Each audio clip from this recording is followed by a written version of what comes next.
తాజా అంశాన్ని చూస్తున్నాం. పోలవరం బనకచెర్లకు కేంద్ర పర్యావరణ నిపుణుల కమిటీ అభ్యంతరాలు వ్యక్తం చేసింది. ఇక మరిన్ని వివరాలు మా ప్రతినిధి అరుణ్ ఢిల్లీ నుంచి ప్రత్యక్ష ప్రసారం ద్వారా అందిస్తారు. Thank you. ఈ నెల 17వ తేదీన జరిగినటువంటి ఎన్విరాన్మెంట్కి సంబంధించినటువంటి అసెస్మెంట్ కమిటీ ఈఏసీ భేటీలో పోలవరం బనకచెర్ల ప్రాజెక్టు పైన తొలి అంశంగా చర్చించడం జరిగింది. దీనికి సంబంధించినటువంటి వివరాలతో పాటు ప్రాజెక్టుకు సంబంధించినటువంటి అన్ని అంశాలను పరిశీలించినట్లుగా ప్రాజెక్టు కమిటీ ఈఏసీ ఇచ్చినటువంటి నివేదికలో ప్రస్తుతం తెలిసింది. ఈ రోజు దీనికి సంబంధించినటువంటి ఒక మినిట్స్తో కూడినటువంటి నివేదిక ఈరోజు ఎన్విరాన్మెంట్ అండ్ ఫారెస్ట్ డిపార్ట్మెంటు విడుదల చేసింది. ఈ విడుదల చేసినటువంటి డాక్యుమెంట్ ప్రకారం చూసుకుంటే పోలవరం బనకచెర్ల ప్రాజెక్టు దాదాపు 80,000 మందికి తాగునీరు సాగునీరుతో పాటుగా అనేక అంశాలు 80 లక్షల మందికి తాగునీరు డ్రింకింగ్ వాటర్ అందించబోతోంది.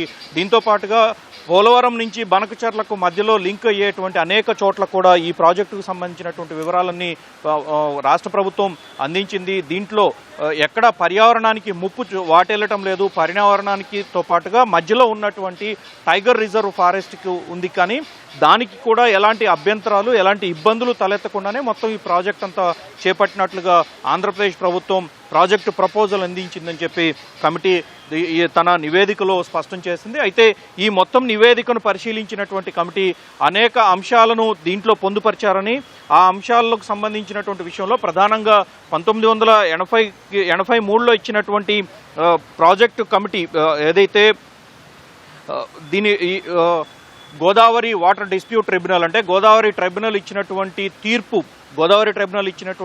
తీర్పుకు విరుద్ధంగా ఈ ప్రాజెక్టు నిర్మాణం జరుగుతుంది. ఫ్లడ్ వాటర్ మాత్రమే వినియోగించుకుంటాము, ఫ్లడ్కి సంబంధించి ఎన్ని రోజులు ఉంటుంది అనేటువంటి ఒక అసెస్మెంట్ను కూడా టెక్నికల్గా ఆంధ్రప్రదేశ్ ప్రభుత్వం అందించింది. అయినప్పటికీ ఇచ్చినటువంటి ప్రపోజల్ ప్రకారం చూసుకుంటే the committee recommended that the project proposal should comprehensively assess the availability of flood water in consultation with the Central Water Commission. Furthermore, the EAC noted that several representations have been received via email alleging that the proposed scheme may be in violation of the Godavari Water Dispute Tribunal 1980. In view of this, it is imperative that the PP should be approached Central Water Commission for examining the interstate issues and granting necessary clearance or permission before submitting the proposal for framing the TOR for conducting EIA study. ఇది ప్రధానంగా ఈరోజు committee ఇచ్చినటువంటి నివేదికలో స్పష్టం చేసింది ఏంటంటే Godavari water dispute tribunal అంటే Godavari tribunal 1980లో ఇచ్చినటువంటి తీర్పుకు ఈ ప్రాజెక్టు పూర్తిగా విరుద్ధంగా జరుగుతోంది, వైలేషన్స్ జరుగుతున్నాయనేటువంటి అంశాన్ని ప్రధానంగా పరిగణలోకి తీసుకుంది. దాంతోపాటుగా మొత్తం ఈ ప్రాజెక్టులో ఎంత వాటర్ అవైలబిలిటీ ఉంటుంది అనేది కేంద్ర జల సంఘంతో అధ్యయనం చేసిన తర్వాత ఇంటర్ స్టేట్ అంటే రాష్ట్రాల మధ్యలో ఉన్నటువంటి అనేక అంశాలు దీంట్లో చోటు చేసుకున్నాయి. కాబట్టి వాటన్నిటికి సంబంధించి సెంట్రల్ వాటర్ కమిషన్ అన్ని రకాల అనుమతులు ఇచ్చిన తర్వాతనే ఈ ప్రాజెక్టుకు సంబంధించినటువంటి పర్యావరణ ప్రభావం ఎంతవరకు ఉంటుంది అనేది అసెస్ చేసి అంచనా వేసిన తర్వాత ఈ ప్రాజెక్టుకు పూర్తి స్థాయి అనుమతులు ఇవ్వడానికి తమకు సాధ్యమవుతుంది అని చెప్పి ఎన్విరాన్మెంట్ కమిటీ చాలా స్పష్టంగా చెప్పింది. ఈ ప్రాజెక్టుకు సంబంధించినటువంటి విషయంలో పోలవరం ప్రాజెక్టుకు సంబంధించినటువంటి అనుమతులు పర్యావరణ అనుమతులు ఏ విధంగా అయితే తాము మంజూరు చేశామో ఆ సందర్భంలో పోలవరం ముంపుకు సంబంధించినటువంటి విషయాలను కూడా తాము ఈ సందర్భంగా పరిగణలోకి తీసుకోవాల్సి ఉంటుంది. కాబట్టి దాన్ని కూడా ఆ విషయాలను కూడా తాము పరిగణలోకి తీసుకున్నామని, ఒరిస్సా ఛత్తీస్గఢ్ వంటి ప్రాంతాల్లో తెలంగాణలో కూడా ముంపు ప్రభావం ఉంటుంది, దానికి అనుగుణంగా ప్రాజెక్టు డిజైన్ చేశారు. అయితే ముంపు ప్రాంతాలను వాటికి సంబంధించినటువంటి సమస్యలను అడ్రస్ చేయడానికి ఆంధ్రప్రదేశ్ ప్రభుత్వం ముందుకు వచ్చింది.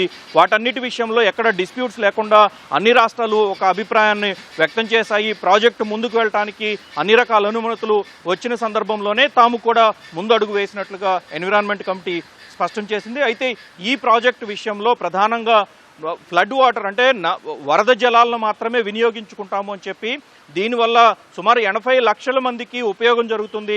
దీంతో పాటుగా ఎక్కడ పర్యావరణానికి ముప్పు వాటెల్లటం లేదు.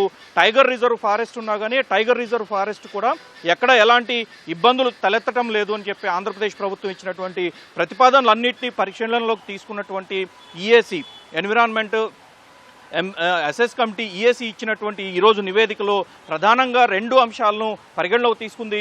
ఒకటి వరద జలాలు, 2 ఇంటర్ స్టేట్కి సంబంధించి అంటే అంతర్రాష్ట్ర వివాదాలు. ఈ 2 అంశాలను ప్రధానంగా పరిగణలోకి తీసుకోవడంతో పాటుగా 1980లో ఇచ్చినటువంటి Godavari water dispute tribunal, Godavari tribunal ఇచ్చినటువంటి ఒక తీర్పును ప్రధానంగా దీంట్లో ప్రస్తావించింది. ఒకటి వరద జలాలు ఎన్ని ఉన్నాయి, ఏంటి, వాటిని ఏ విధంగా వినియోగించుకోవడానికి ఆస్కారం ఉంది, అందుకు సంబంధించి కేంద్ర జల సంఘం ఎలాంటి అనుమతులు ఇచ్చిందనేటువంటి విషయాలపైన ఒక స్పష్టత రావాల్సి ఉంది.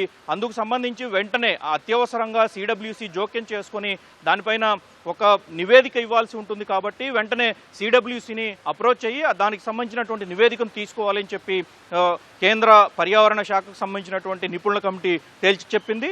దాంతోపాటుగా 1980లో ఇచ్చినటువంటి గోదావరి ట్రిబ్యునల్ ఇచ్చినటువంటి తీర్పు ఇక్కడ వైలేట్ అవుతుంది, ఉల్లంఘించబడుతుంది అనేటువంటి అంశాలపైన తమకు ఈమెయిల్స్ ద్వారా వివిధ రూపాల్లో తమకు అనేక ఫిర్యాదులు వచ్చాయి.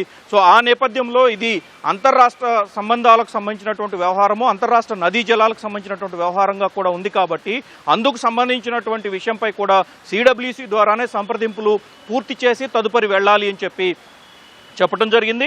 దాంతోపాటుగా సిడబ్ల్యూసి అంతర్రాష్ట్ర సంబంధాలకు సంబంధించినటువంటి అంశాలు తలెత్తుతున్నటువంటి నేపథ్యంలో ఈ ప్రపోజల్లో ఆంధ్రప్రదేశ్ ప్రభుత్వం ప్రతిపాదించినటువంటి ప్రపోజల్లో అనేక అభ్యంతరాలు వ్యక్తమవుతున్నటువంటి నేపథ్యంలో సిడబ్ల్యూసికి సంబంధించినటువంటి నివేదిక, దాంతోపాటుగా వరద జలాలకు సంబంధించినటువంటి విషయంలో ఒక స్పష్టత, ఇవి 2 వస్తే తప్ప తాము ఎన్విరాన్మెంట్ ఇంపాక్ట్కి సంబంధించినటువంటి అసెస్ చేయలేము అనేది స్పష్టం చేస్తూ ఈ ప్రతిపాదనను ఆంధ్రప్రదేశ్ ప్రభుత్వం పెట్టినటువంటి ప్రతిపాదనను తాము వెనక్కి పంపిస్తున్నట్లుగా ఈరోజు ఈఏసీ తన నివేదికలో స్పష్టం చేసింది. ఈ నెల 17న జరిగినటువంటి ఈఏసీ భేటీకి సంబంధించి ఆన్లైన్లో జరిగింది. ఈఏసీ భేటీ దాదాపు 20 మంది సభ్యులు దీంట్లో హాజరయ్యారు. ఆంధ్రప్రదేశ్ ప్రభుత్వం నుంచి అనేక మంది అధికారులు, అదేవిధంగా పోలవరం ప్రాజెక్టు చీఫ్ ఇంజనీరు, ప్రస్తుతం ఆంధ్రప్రదేశ్ ప్రభుత్వానికి సలహాదారుగా ఉన్నటువంటి మరొక చీఫ్ ఇంజనీర్, ఇరువురు కూడా ఈ భేటీకి హాజరయ్యారు.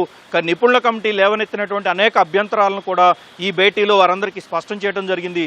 అయినప్పటికీ తమకు వచ్చినటువంటి ఫిర్యాదులు, ఈమెయిల్ ద్వారా వచ్చిన ఫిర్యాదులు కావచ్చు, ఇతరత్ర అంశాల ద్వారా వచ్చినటువంటి ఫిర్యాదులు కావచ్చు, వీటన్నిటిని తాము పరిగణలోకి తీసుకోవాల్సి ఉంటుంది.